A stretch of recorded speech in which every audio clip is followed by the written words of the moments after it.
வணக்கம். சலாம் Malaysia Madani. RTM Tamil செய்திகள். உடனடி தகவல், உறுதியான உண்மை. நான் பிரிசிலா பிரியா ஆரோக்கியசான். கவனத்தை ஈர்க்கும் முக்கிய செய்திகள் சுருக்கமாக. முன்னேற்றகரமான ஜோஹூருக்கு நம்பிக்கை கூட்டணிக்கு வாக்களிப்பீர் என பரப்புரையை தீவிரப்படுத்தினார் டத்துஸ்ரீ அன்வார். விவேகமாக வேட்பாளரை தேர்ந்தெடுக்கவும் அறிவுறுத்தியுள்ளார். விண்ணப்பங்களுக்கு பரிந்துரை கடிதம் வழங்கும் மரபு ஒழிக்கப்பட வேண்டும். தகுதி அடிப்படையிலேயே தொழில் முனைவோருக்கான உதவிகள் நல்கப்பட வேண்டும் என பிரதமர் வலியுறுத்தினார். புதிய கூட்டுறவு சட்டம் இயற்றப்படுகிறது. மலேசியாவில் கூட்டுறவு இயக்கங்களின் செயல்பாடுகளை அது உருமாற்றும் என ஸ்டீவன் சிம் கோடி காட்டினார். கடும் வெப்ப அலையால் அமெரிக்க சுதந்திர நாள் கொண்டாட்டங்கள் பாதிப்பு.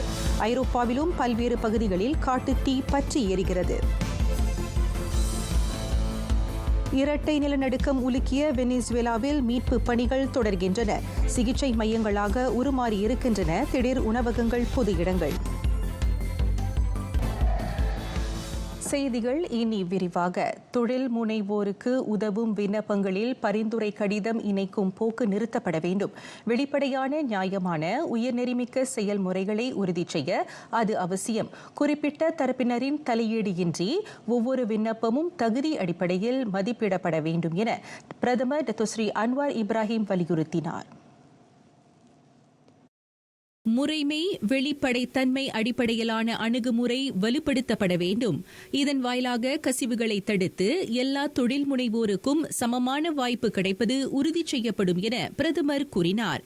பரிந்துரை கடிதங்களை பயன்படுத்தும் வழமை அரசு முகமைகளுக்கு பாதிப்பை ஏற்படுத்துவதுடன் பல வணிகங்கள் தோல்வியடைவதற்கும் காரணமாக அமைகிறது.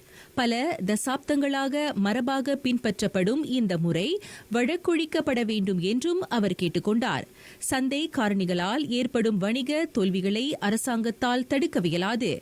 ஆனால் பொது நிதி தவறாக பயன்படுத்தப்படுவதை அரசு ஒருபோதும் பொறுத்துக் கொள்ளாது என்றும் பிரதமர் கூறினார். PUNB ஏற்பாட்டிலான ஸ்பாக் 2026 நிகழ்ச்சியை தொடக்கி வைத்து டத்துஸ்ரீ அன்வார் உரையாற்றினார். பூமி புத்ராவை வலுப்படுத்தும் திட்டம் இனியும் குறிப்பிட்ட முகமையின் பொறுப்பன்று. தேசிய திட்டமான அதனை எல்லா அமைச்சுகளும், அரசு முகமைகளும், நிறுவனங்களும் செயலாக்க வேண்டும் என நிதி அமைச்சருமான டத்துஸ்ரீ அன்வார் இப்ராஹிம் வலியுறுத்தினார். அரசின் ஒவ்வொரு முகமையும் பூமி புத்ராக்களை வலுப்படுத்துவதற்கான கொள்கைகளையும் திட்டங்களையும் ஒருங்கிணைக்க வேண்டும். இதன் வழி பூமி புத்ரா மேம்பாட்டுத் திட்டங்கள் முழுமையாக செயலாக்கம் காண்பதை உறுதி செய்ய இயலும். 2035 பூமி புத்ரா பொருளாதார உருமாற்ற திட்டம் புத்ரா 35ஐ அரசு அறிமுகப்படுத்தியுள்ளது. அதன் அடைவு நிலை கண்காணிக்கப்பட்டு ஒவ்வொரு அமைச்சு முகமையும் மதிப்பீட்டு அறிக்கை வழங்குவது கட்டாயமாக்கப்பட்டுள்ளது. பூமி புத்ராக்களுக்கு என புதிய முகமையை தோற்றுவிக்க அரசு உத்தேசிக்கவில்லை. மாறாக நடப்பில் உள்ள கழகங்களை வலுப்படுத்த அமைச்சுகள், முகமைகள் தத்தம் பங்காற்ற வேண்டும் என அரசு விரும்புவதாகவும் டத்துஸ்ரீ அன்வார் விவரித்தார்.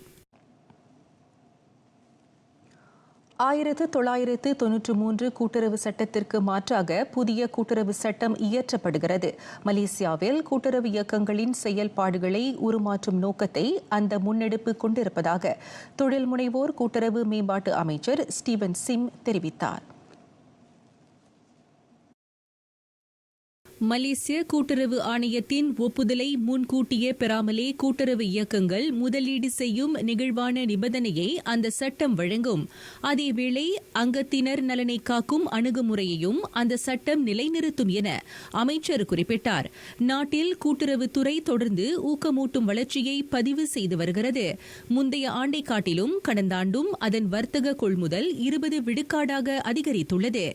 2004 6,800 கோடி ரிங்கேட்டாக இருந்த வர்த்தக கொள்முதல் கடந்த ஆண்டு 8,200 கோடி ரிங்கேட்டை தொட்டது. பட்டர்வர்த்தில் தேசிய நிலையிலான 2026 தேசிய கூட்டுறவு தின கொண்டாட்டத்தை தொடக்கி வைத்த பின்னர் ஸ்டீவன் சிம் ஊடகத்தாரிடம் பேசினார்.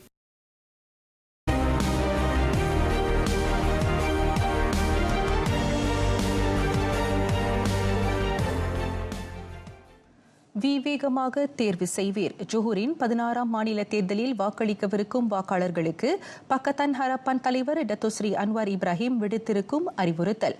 ஆற்றல் மிக்க தலைவர்களை வாக்காளர்கள் தேர்வு செய்ய வேண்டும் என்றும் அவர் கேட்டுக்கொண்டார். முக்கியத்துவத்தை மதிப்பிடுவதில் விவேகமான, முடிவுகளை எடுப்பதில் துணிச்சலான, மக்களின் நாடி துடிப்பை உண்மையிலேயே புரிந்த தலைவர்கள், மக்கள் நிகராளிகள் ஜொஹூர் மக்களுக்கு தேவை. அவ்வகையில் நம்பிக்கை கூட்டணி மக்களின் குரலாக தொடர்ந்து ஒலிக்கும். மாநில நலனை காத்து ஜொஹூரின் தொடர் முன்னேற்றத்தை உந்தச் செய்யும் என பிரதமர் உறுதியளித்தார். ஜொஹூர் 16ஆம் மாநில தேர்தலை ஒட்டி தமது அதிகாரப்படியான ஃபேஸ்புக்கில் பதிவேற்றிருக்கும் காணொலியில் ஜொஹோ கெடப்பான் உண்டி ஹரப்பான் என அவர் குறிப்பிட்டுள்ளார். இந்த தேர்தலில் பக்கத்தான் ஹரப்பான் வேட்பாளர்களின் வெற்றியை உறுதி செய்ய கூட்டணியின் தேர்தல் கலக்குழு கடுமையாக உழைக்க வேண்டும் என்றும் பிரதமர் வலியுறுத்தினார்.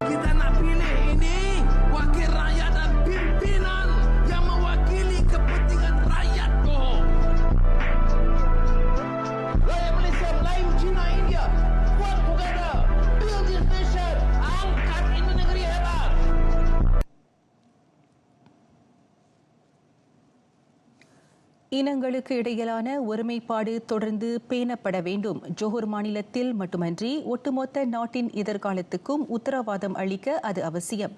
நாட்டின் வளப்பத்தை எல்லா தட்டு மக்களும் அனுபவிக்க அது வழிகோலும் என டத்தோஸ்ரீ அன்வார் சுட்டினார். பிரித்தாள உருவாக்கப்படும் சதிகளுக்கு மக்கள் ஆட்படக்கூடாது. இன சமய பேதமின்றி ஒருவர் மற்றவரை மதித்து அன்பு பாராட்டி ஒருமைப்பாட்டை மேலோங்கச் செய்ய வேண்டும்.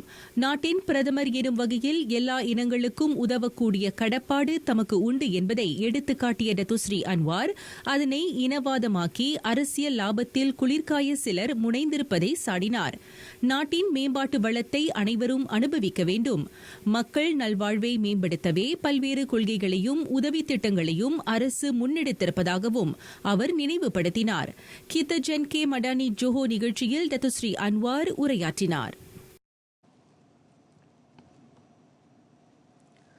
நாட்டின் உணவு இறக்குமதியை 50 விழுக்காடாக குறைக்க இலக்கு வகுக்கப்பட்டுள்ளது. பல்வேறு வேளாண் உணவு திட்டங்கள் வாயிலாக அவை கட்டம் கட்டமாக செயல்படுத்தப்படும் என துணை பிரதமர் Dato Sri doctor Ahmad Zahid Hamidi தெரிவித்தார். நாட்டின் உணவு உத்தரவாதத்தை வலுப்படுத்த ரிஸ்டா, ஃபெல்க்ரா, தேசிய கால்நடை சேவைத்துறை, மாநில அரசு உள்ளிட்ட தொடர்புடைய நிறுவனங்களுடன் அணுக்கமான ஒத்துழைப்பு மேற்கொள்ளப்படும். நாடு முழுவதும் உள்ள வேளாண் உணவு திட்டங்களை விரிவுபடுத்துதல், முழு பயன்பாடற்ற உள்ள தரிசு நிலத்தை உணவு பயிரிடு, கால்நடை வளர்ப்பிற்காக மேம்படுத்துவது போன்றவை அமைச்சின் முக்கிய முன்னெடுப்புகளில் அடங்கும் என துணை பிரதமர் விவரித்தார். இதன்படி 2030ஆம் ஆண்டில் நாட்டின் உணவு இறக்குமதியை குறைந்தது 15 விழுக்காடாக குறைக்க இயலும். 6 ஆண்டுகளுக்குள் அதனை 50 விழுக்காட்டுக்கு குறைக்க திட்டம் வகுக்கப்பட்டுள்ளது. ஜொஹோ குத்ததிங்கியில் மாநில அளவிலான ரிஸ்டா வேளாண் நிகழ்ச்சியை தொடக்கி வைத்த பின்னர் கிராம முன்னேற்ற வட்டார அமைச்சருமான டத்தோஸ்ரீ டாக்டர் அஹமத் ஜஹீத் ஊடகத்தாரை சந்தித்தார். 12ஆம் மலேசிய திட்டம் முழுதும் 10,85,90,000 ரிங்கிட் மதிப்பிலான 4,500,000 வேளாண் உணவு திட்டங்களை ரிஸ்டா கையாண்டது.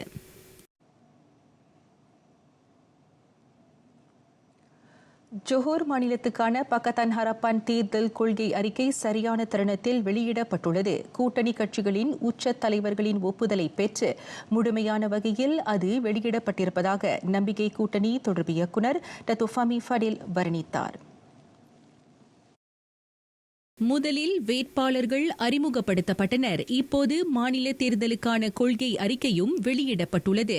இதனைத் தொடர்ந்து அந்தந்த தொகுதிக்கான பக்கத்தான் ஹரப்பான் வேட்பாளர்கள் தேர்தல் வாக்குறுதிகளை வழங்குவர் என அவர் கோடிக்காட்டினார்.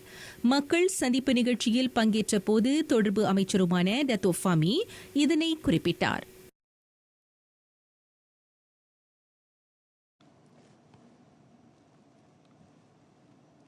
42 கோடியே 90 லட்சம் ரிங்கேட் 2023ஆம் ஆண்டு முதல் இவ்வாண்டு வரை ஜொஹூர் செயலாக்க நிறுவனங்களுக்காக ஒதுக்கப்பட்ட தொகை.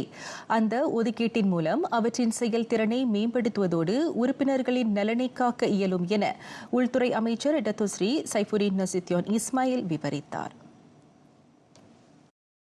அரச மலேசிய போலீஸ் படை, மலேசிய குடிநுழைவுத் துறை, மலேசிய சிறைச்சாலை துறை ஆகிய 3 செயலாக்க நிறுவனங்களுக்காக 42 கோடியே 90 லட்சம் ரிங்கேட் ஒதுக்கப்பட்டுள்ளது. அவற்றில் பணிபுரியும் உறுப்பினர்கள் நலனை காக்க சிறந்த வசதிகளை வழங்குவது மட்டும் போதுமானதன்று. மாறாக அவர்கள் தங்களின் கடமையை விரைவாகவும் திறமையாகவும் பயனுள்ள வகையிலும் நிறைவேற்றுவதை உறுதி செய்வதற்கான முதலீட்டாகவே இது கருதப்படுகிறது. செயலாக்க நிறுவன பணியாளர்களுக்கு ஏதுவான பணியிடம், வசதியான குடியிருப்பு பகுதிகள் மற்றும் நவீன வசதிகள் வழங்கப்பட்டால் மக்கள் மேம்படுத்தப்பட்ட சேவையை பெறும் அதேவேளை பாதுகாப்பான வளமான சூழல் மூலம் பயனடைவர். செயலாக்க நிறுவன உறுப்பினர்கள் நலன் எப்போதும் காக்கப்படுவதோடு மக்களின் பாதுகாப்பையும் நல்வாழ்வையும் பேண ஒவ்வொரு ஒதுக்கீடும் சிறந்த முறையில் பயன்படுத்தப்படுவது உறுதி செய்யப்படும் என டத்தோஸ்ரீ சைஃபுடின் தமது ஃபேஸ்புக் பதிவில் குறிப்பிட்டார். ஜோஹர் மாநில தேர்தல் பரப்புரைகள் தொடங்கி இன்றுடன் 8 நாள் ஆகிறது. தனாங் சட்டமன்ற தொகுதி வேட்பாளர் எலியா நடிராவுக்கு மக்களிடமிருந்து நல்ல வரவேற்பு கிட்டியிருப்பதாக மாநிலத்தின் ஆரோக்கியமான மக்களாட்சி அமைப்பு எடுத்துக்காட்டுகிறது. தொகுதி வாழ் மக்களின் கல்வி, சுற்றுலா, வேளாண் துறைகளை ஆகியவற்றை மேம்படுத்தும் முன்னெடுப்புகளுக்கு கவனம் செலுத்தும் வகையில் பரப்புரையில் அவர் நுண்ணோக்குகிறார். பக்கத்தான் ஹரப்பான் வேட்பாளர் எலியா நடிரா இன்று காலை லாபே சதுக்கத்தில் பொதுமக்களுடன் இணைந்து உடற்பயிற்சியில் ஈடுபட்டு பரப்புரையை தொடங்கினார். பின்னர் அவர் சவாபாரு கிராம வாழ் மக்களை சென்று சந்தித்தார். மக்களுடன் இணைந்து சமய நிகழ்ச்சியிலும் அவர் கலந்து கொண்டார். மாலை வாக்கில் லாபே சுடுநீர் குளம் பொழுதுபோக்கு மையத்தில் எலியா நடிரா பொதுமக்களுடன் இளைப்பாறினார். அதனைத் தொடர்ந்து ஜலந்தனாங் குடியிருப்பாளர்களை அவர் சென்று சந்தித்து கலந்துரையாடினார்.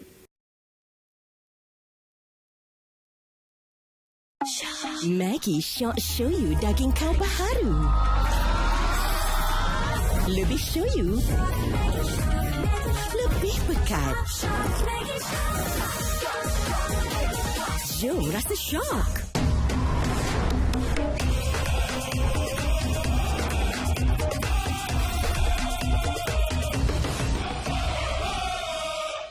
Bermula 12 Jun hingga 20 Julai ini, tonton 104 perlawanan secara percuma di saluran RTM dan penstrima langsung di RTM Click.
அமெரிக்காவின் 250ஆம் சுதந்திர நாளை முன்னிட்டு வாஷிங்டன் தேசிய பூங்காவில் ஏற்பாடு செய்யப்பட்டிருந்த கண்காட்சி நேற்று தற்காலிகமாக மூடப்பட்டது.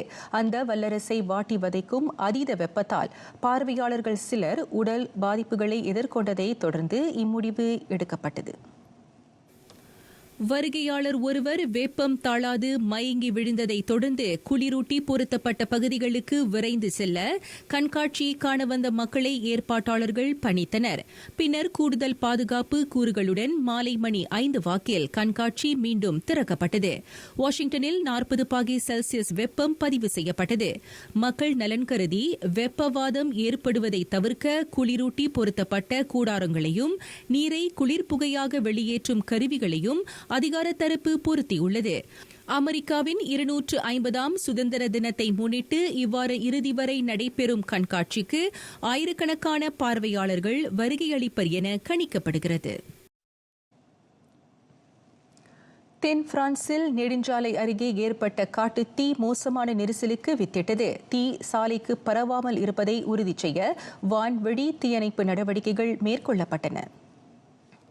சாலையில் சிக்கிக்கொண்ட வாகன ஓட்டிகள் எச்சரிக்கையும் மீறி அருகில் இருந்து தீயணைப்பு நடவடிக்கைகளை வேடிக்கை பார்த்தனர். காட்டுத் தீயை பக்கத்தில் இருந்து பார்ப்பது பயத்தை ஏற்படுத்திய அதேவேளை காற்றின் திசை மாறினால் நெடுஞ்சாலையில் உள்ள வாகனங்களும் அதில் சிக்கிக்கொள்ளும் எனும் அச்சமும் மேலோங்கியிருந்ததாக வாகன ஓட்டிகள் கலக்கம் தெரிவித்தனர். தென் பிரான்சில் தற்போது அதீத வெப்ப அலை ஏற்பட்டுள்ளதால் பெரும்பாலான பகுதிகளில் காட்டுத் தீ ஏற்படுவதற்கான உச்சநிலை எச்சரிக்கை விடுக்கப்பட்டுள்ளது. போர்ச்சுகல் வுசேலா குடியிருப்பு பகுதிகளை நெருங்கிக் கொண்டிருக்கும் காட்டுத்தீயை அணைக்க பொதுமக்களும் தீயணைப்பு வீரர்களுடன் இணைந்து போராடி வருகின்றனர். நேற்றிரவு வாக்கில் தொடங்கிய காட்டுத்தீ அதீத வெப்பம், பருவக்காற்று ஆகியவற்றால் மோசமடைந்து அருகில் உள்ள 3 நகரங்களுக்கு பரவியுள்ளது. அதனால் குறைந்தது 60 சொற்ப காயங்களுக்கு இலக்கானார்கள். பாதுகாப்பு கருதி தொடர்புடைய பகுதி வாழ் மக்களை அதிகார தரப்பு அங்கிருந்து வெளியேற்றியது. விசேவு மாவட்டத்தில் மட்டும் 2400 ஏக்கருக்கும் மேலான காட்டுப்பகுதி முற்றிலும் தீக்கிரையானது. நிலைமையை கட்டுக்குள் கொண்டுவர 1000 தீயணைப்பு வீரர்கள் களமிறக்கப்பட்டுள்ளனர்.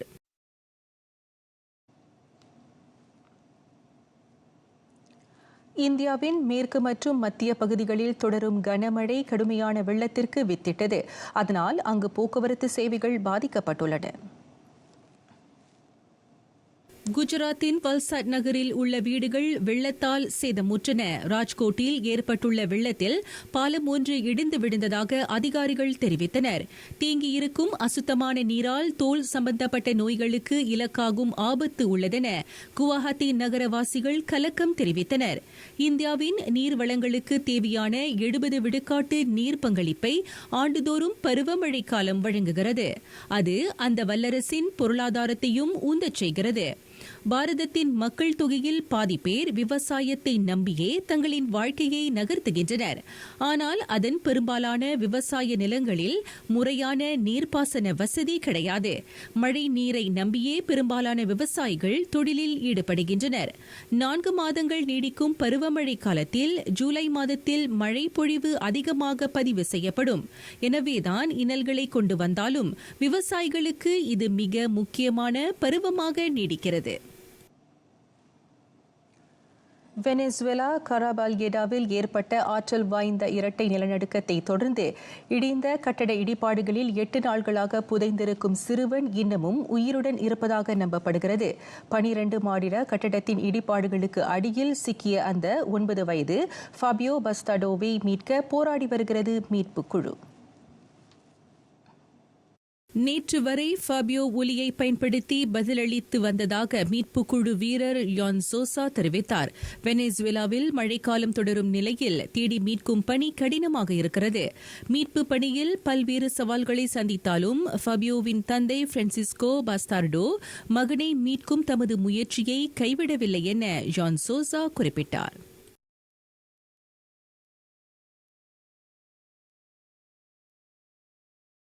வெனிசுவேலாவை 7.2 மற்றும் 7.5 ரிக்டர் கருவியில் நிலநடுக்கம் மையமிட்டதில் மரண எண்ணிக்கை 2000 கடந்தது. காயமுற்றோர் எண்ணிக்கையும் ஆயிரங்களில் உள்ளது. அதனால் மருத்துவமனை சேவைக்கான திறன் பேரளவில் பாதிக்கப்பட்டுள்ளது.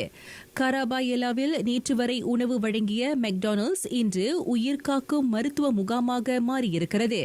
உணவு வாங்க வரிசையில் நின்ற மக்கள் அங்கே இன்று சிகிச்சைக்காக காத்திருக்கின்றனர். அது தற்போது அவசர சிகிச்சை பிரிவு, மருந்தகம், மருத்துவ பொருள் களஞ்சியம், உளவியல் ஆலோசனை பிரிவு, கால்நடை சிகிச்சை பிரிவு உள்ளிட்ட வசதிகளுடன் செயல்பட்டு வருகிறது. ஃபிகுவேரா உட்பட 30க்கும் மேற்பட்ட மருத்துவர்கள் பாதிக்கப்பட்டவர்களுக்கு சிகிச்சை வழங்கி வருகின்றனர். பனிக்குள் பகுதி மீட்கப்பட்ட செல்லப்பிராணிகளுக்கான அடைக்கல பகுதியாக மாறியிருக்கிறது.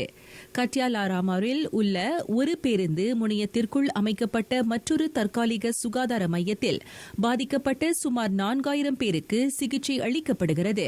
மருத்துவமனைகள் நிரம்பி வழிய மக்களின் உயிரை காக்க பொது இடங்கள் இன்று உயிர்கள் தஞ்சமடையும் மையமாய் உருமாறியிருக்கின்றன.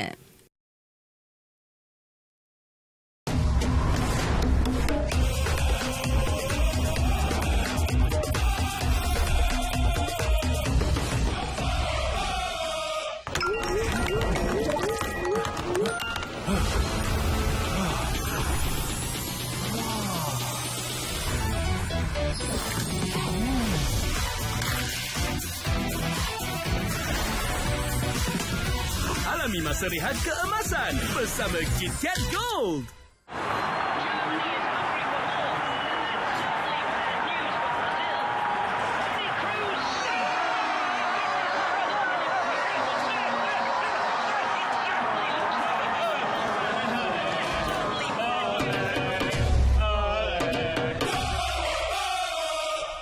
Hai, saya Nadia Nasa, seorang pelakon. Tapi skrip yang ni, saya tulis, saya Ara. Erisha. Bersama saya, Erisha Amira. Ini cerita tenaga dalam diri. Bukan sekadar satu dimensi.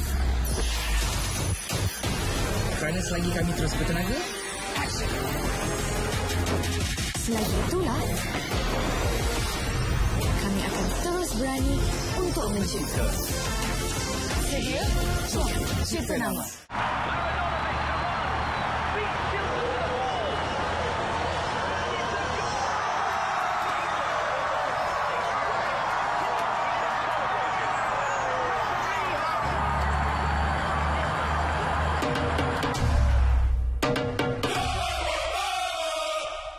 Bermula 12 Jun hingga 20 Julai ini, tonton 104 perlawanan secara percuma di saluran RTM dan pensterima langsung di RTM Klik.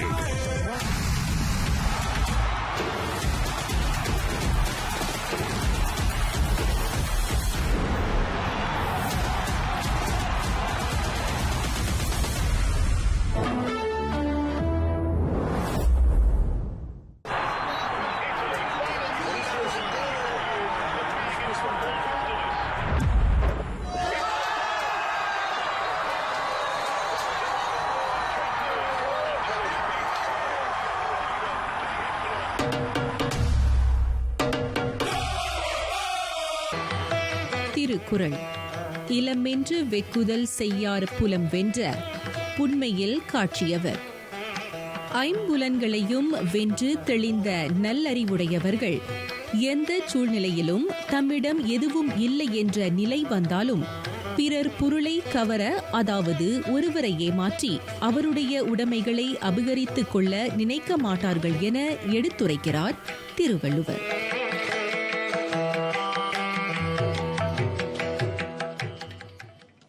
நிறைவை நாடுகிறது RTM Tamil செய்திகள். எங்களோடு பயணித்ததற்கு நன்றி.